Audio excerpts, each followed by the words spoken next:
Zweites Drei-Groschen-Finale. Ihr Herren, die ihr uns lehrt, wie man brav leben und Sünd und Missetat vermeiden kann.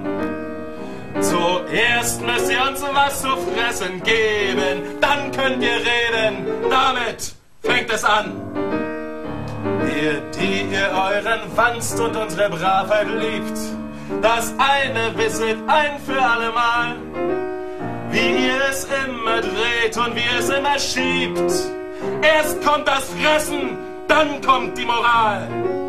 Erst muss es möglich sein, auch armen Leuten vom großen Brotleib sich ihr Teil zu schneiden.